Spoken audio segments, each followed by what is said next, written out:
अस्सलामुअलैकुम। Urdu centre voice में खुश आमदीद। भटकती रूह।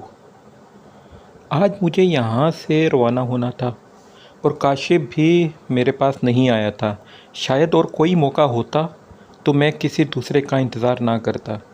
काशिफ ने 2 माह तक मेरा जितना ख्याल रखा, इसका तकाज़ा यही था कि मैं इसे जाते हुए मिलकर ज़रूर जाऊँ, वरना मेरे बारे में क्या सोचेगा। कैसा बेमुरव्वत शख्स था, जाते हुए मिलकर भी नहीं गया। वक्त तेज़ी से बीत रहा था और काशिफ का पता नहीं था। मुझे रावलपिंडी पहुंचकर ट्रेन पकड़ना थी। अगर मैं ज़रा सी भी देर करता तो ट्रेन निकल जाती। मजबूरन मुझे फिर किसी कोच में सफ़र करना पड़ता। कोच के सफ़र के मुकाबले में मुझे ट्रेन का सफ़र ज़्यादा अच्छा लगता, क्योंकि ट्रेन में आदमी सुकून से बैठ जाता है, चल फिर भी लेता है। एक तरह से ट्रेन का डब्बा कमरे की मानंद महसूस होता है। इसके मुकाबले में कोच में आदमी फंस कर बैठता है, अपनी मर्ज़ी से हिलजुल भी नहीं सकता और चल फिर भी नहीं सकता। मैं बुनियादी तौर पर एक कारोबारी शख्स हूँ। मेरा ज़हन हर वक्त कारोबार से मुतालिक सोचता रहता है। इस बिना पर अपने कारोबार और अपने कारोबारी साथियों के मुकाबले में मैं बहुत आगे हूँ और मेरा कारोबार भी खूब फैला हुआ है। हर वक्त कारोबार के मुतालिक सोचते रहने से बीमार रहने लगा हूँ। डॉक्टर्स ने मेरी बीमारी को देखते हुए मशवरा दिया कि मैं 2 माह के लिए कारोबार से दूर होकर किसी पुरफुज़ा मकाम पर चला जाऊँ। मेरे समझ में ये नहीं आया कि बजाय किसी बाहर मुल्क में जाऊँ और अपने मुल्क की फ़िज़ा या मरी में जाऊँ, तो मैंने मरी जाने का इरादा किया। मैं होटल के बजाय किसी घर में रहना ज़्यादा पसंद करता हूँ। इत्तेफाक से एक छोटा सा बंगला नुमा घर मुझे मिल गया। मैं बहुत खुश हुआ कि इस बहाने मुझे घर का माहौल मिलेगा, कोई डिस्टर्ब भी नहीं करेगा, अपनी मर्ज़ी से सोना और उठना। पढ़ने को मैं ढेर सारी किताबें ले आया था जो मुझे तन्हाई का एहसास नहीं होने देंगी, मेरा साथी बनकर साथी देंगी। मेरा इरादा था कि मैं 1 माह तक क़याम करूँगा, लेकिन 2 माह गुज़र गए और वक्त का एहसास ही नहीं हुआ। सच पूछूँ तो मुझे यहाँ वक्त गुजारना बहुत अच्छा लगा। कुछ हाथ काशिफ का भी था। वो अगर यहाँ ना होता तो मेरे लिए 1 माह गुजारना भी मुश्किल हो जाता। काशिफ की मासूम हरकतें, भोलेपन की बातों से मेरा दिल बहल जाता। कुछ वक्त को मैं भी खुद को बच्चा तस्वर करने लगता और काशिफ से ऐसे बातें करने लगता कि वो मेरी बातों को सुनकर ज़ोर ज़ोर से कहके लगाने पर मजबूर हो जाता था। वो मेरा ख्याल इस तरह रखता था जैसे वो हकीकी मायनों में मेरा बेटा हो। मुझे भी इससे इतनी मोहब्बत हो गई थी जैसे अपने बेटे से हो गई हो। इन 2 माह में मेरी बीमारी इस तरह गायब हो गई थी कि जैसे कभी बीमार ही नहीं हुआ था। मुझे अच्छी तरह याद है कि इस बंगले नमा मकान में आए हुए दूसरा दिन था। सख्त सर्दी थी। कमरे को गर्म रखने के लिए आतिशदान में कोयले ख़त्म हो गए थे। मेरी इतनी हिम्मत नहीं हो रही थी कि बाहर जाकर कोयले ले आऊँ, और ऐसे में ये सोचकर घर से बाहर निकल आया कि शायद बाहर से सूखी लकड़ियाँ या टहनियाँ मिल जाएं, ताकि कुछ वक्त गुजर जाने और सर्दी की शिद्दत कम हो जाने पर फिर कोयले ले आऊँ। कोयले की दुकान यहाँ से बहुत दूर थी। मैं उम्र के इस हिस्से में था कि जब कम सर्दी का भी एहसास होता था। मैं अभी इधर उधर नज़रें दौड़ा रहा था कि एक 10 साला लड़के की नज़र पड़ी। वो भी मेरी तरफ देख रहा था। अपनी तरफ मुतवज्जा पाकर मेरे पास आया। क्या बात है, आप मुझे कुछ परेशान दिखाई दे रहे हैं, वो बोला। हाँ बेटा, मेरे आतिशदान के कोयले ख़त्म हो गए हैं और मुझे सर्दी बर्दाश्त नहीं हो रही, मैंने कहा। बस इतनी सी बात है, मैं अभी कोयले ला कर दे देता हूँ। इसने कहा, ये लो पैसे, ज़रा जल्दी ले आओ कोयले। मैंने कुछ रकम इसकी तरफ बढ़ाई। अगर कोई और मौका होता तो मैं कभी इस तरह की अजनबी लड़के को रकम ना देता। किसी अजनबी लड़के का क्या पता कि वो पैसे लेकर रफू चक्कर हो जाए। सख्त सर्दी की बिना पर मैं इस पर इत्मीनान करने पर मजबूर हो गया। इसने मेरी तरफ मुस्कुराते हुए देखा। पैसे देने की ज़रूरत नहीं, मैं अभी अपने चचा के घर से कोयले ले आता हूँ। जब आप की दुकान से कोयले ले आएँ तो फिर मुझे इन कोयलों के बदले कोयले दे देना। इसने कहा, ठीक है, जैसे तुम्हारी मर्ज़ी। मैं ये कहते हुए कमरे में आ गया। अभी चंद मिनट ही हुए होंगे कि वो कोयले ले आया और ख़ुद ही इन कोयलों को आतिशदान में डालकर आग रोशन कर दी। लगता है तुम्हारा घर नज़दीक है, जब भी तुम कोयले इतनी जल्दी ले आए हो। मैंने मुस्कुराते हुए कहा और इसकी तरफ देखा। हाँ, मैं यहाँ करीब ही रहता हूँ, अपने चचा फ़खरुद्दीन के पास रहता हूँ, इसने बताया। अरे हाँ, मैं तुम्हारे चचा का घर यहाँ आते हुए देखा था।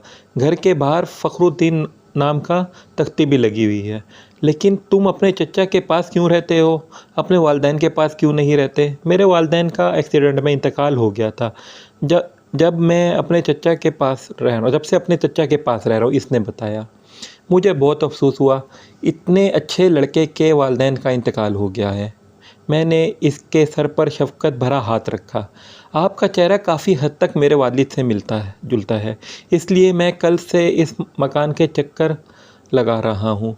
मैं आपसे मुलाकात करके कुछ वक्त यहाँ गुजारना चाह रहा हूँ। सो आज मेरी ख्वाहिश पूरी हो गई। यहाँ आप जितना भी वक्त गुजारें, इस दौरान किसी भी चीज़ की ज़रूरत हो मुझसे कह देना। आपका काम करके मुझे बहुत खुशी होगी। वो मुसलसल मेरे चेहरे पर नज़र रखे हुए था। मैं इसकी कैफ़ियत का अंदाज़ा लगा सकता था। मेरे चेहरे में इसे अपने बाप की सूरत दिखाई दे रही थी। ऐसा करके इसे दिली खुशी हो रही थी। ऐसा अक्सर होता है कि जब अपने प्यारों के बिछड़ जाने पर इनसे मिली जुलती शक्लें देखते हैं तो एक खुशी और दिली सुकून मिलता है। तुम्हारा क्या नाम है? मैं अभी कुछ और कहना चाहता था कि वो बेख्तियार बोल पड़ा, काशिफ़। हाँ काशिफ़, मुझे जिस चीज़ की भी ज़रूरत पड़ेगी मैं तुम्हें इत्तला कर दूँगा, मैंने कहा। मेरी बात पर वो खुश हो गया। 2 माह के दौरान काशिफ़ ने मेरा इस तरह ख्याल रखा जैसे कोई बच्चा अपने बाप का ख्याल रखता है। मेरे मुंह से कोई फरमाइश निकलती वो सर्दी की परवाह किए बगैर दौड़ पड़ता और मेरी ख्वाहिश पूरी कर देता। आज सर्दी बहुत है, कल ले आना। वो मेरा जुमला अनसुना करता, लेकिन मतलूबा चीज़ उसी वक्त ला कर देता। एक दिन फल काटते हुए मेरी उंगली में ज़ख़म हो गया और इससे खून बहने लगा। ये देखकर काशिफ़ सख्त बेचैन हो गया और मेरी उंगली को पकड़कर खड़ा हो गया जब तक खून बहना बंद ना हुआ।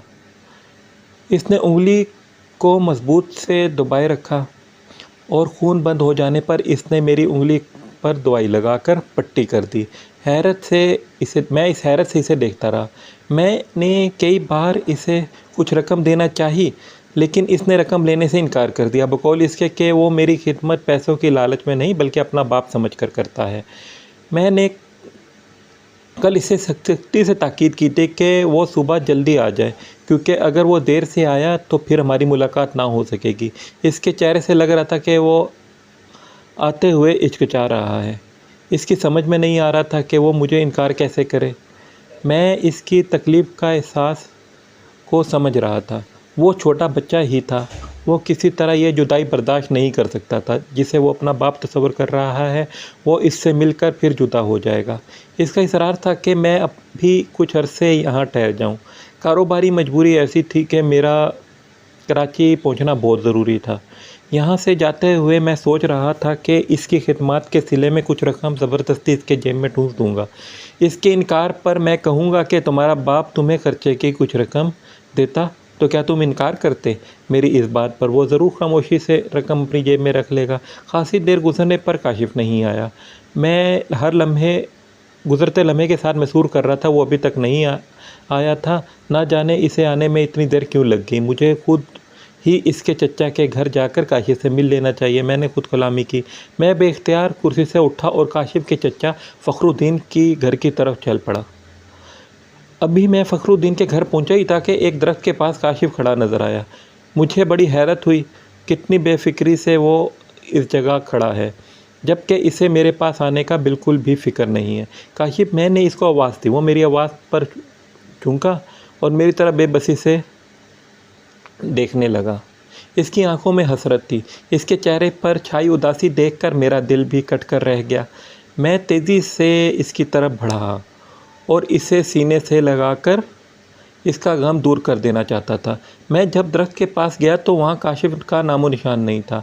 मैं इसकी मोहब्बत मैं इस कदर पागल हो गया था कि वो वहाँ मौजूद ना था और मैं तसव्वुर में इसे वहाँ देखकर लपक कर दरख्त के पास पहुँच गया। मैं अपने सर झटक कर आगे बढ़ गया और फ़खरुद्दीन के घर का दरवाज़ा बंद था। मेरे दस्तखत देने पर मेरी ही उम्र का एक शख्स बाहर आया। जी फरमाइए। इसने बड़ी हैरत से देखा। मैं काशिफ़ से मिलने आया हूँ, मैंने कहा। क्या? वह हैरत से मुझे देखते हुए बोला। आप हैरान ना हो, मैं 2 माह से इधर ही एक घर में किराए पर रह रहा हूँ। आज मैं वापस कराची जा रहा हूँ और इन 2 माह में काशिफ़ ने मेरी खिदमत की है, मेरी ज़रूरत का भरपूर ख्याल रखा है। मुझे यह अच्छा नहीं लगा कि इसे मिले बगैर चला जाऊँ। हालांकि मैंने कल काशिफ़ को सख्ती से ताकीद की थी कि वो जल्दी आ जाए। मैंने बताया, अंदर आ जाएं। इसने मेरा रास्ता छोड़ते हुए कहा। मैं कमरे में दाखिल हो गया।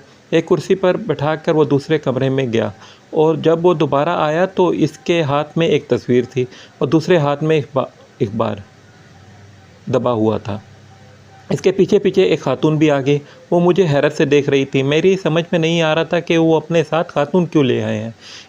ये तस्वीरें देखें। इसने काशिफ़ की तस्वीरें मेरे हाथ में थमाते हुए कहा, यह तस्वीर काशिफ़ की है। वो 2 माह तक मेरे घर में आता रहा है, फिर भला कैसे इसे नहीं पहचान सकता। मैंने इनकी तरफ मुस्कुराते हुए कहा, क्या आपको पक्का यकीन है यही आपकी खिदमत करने बार बार आता रहा है? इस बार खातून ने कहा, हाँ भाई, यही आता रहा है। मैं तुमसे झूठ क्यों बोलूँगा? मैंने कहा, हम आपको झूठा नहीं कह रहे, बल्कि आप अपना शक दूर करना चाहते हैं। फ़खरुद्दीन ने कहा, क्या शक? मैंने हैरत से इन दोनों की तरफ देखा। काशिफ़ को अपने अब्बू इनाम इलाही से बहुत दिली लगाव था। जब इनाम और इसकी बीवी ज़ैनब एक्सीडेंट में इंतकाल कर गए तो वो कई दिन तक काशिफ़ को अपना होश नहीं रहा। वो सोते जागते अपने अब्बू को पुकारता।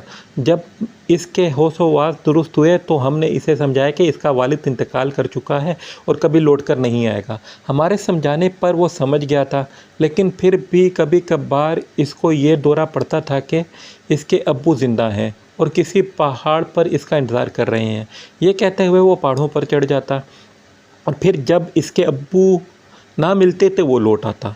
2 साल कबल भी इस पर ऐसा ही दौरा पड़ा और एक पहाड़ पर चला गया और वहाँ मौजूद लोगों ने इसे बहुत रोका कि वो पहाड़ पर ना चढ़े, मगर इसने एक ना सुनी और फिर एक पहाड़ से इसका पाँव ऐसा फिसला वो नीचे गिरता चला गया।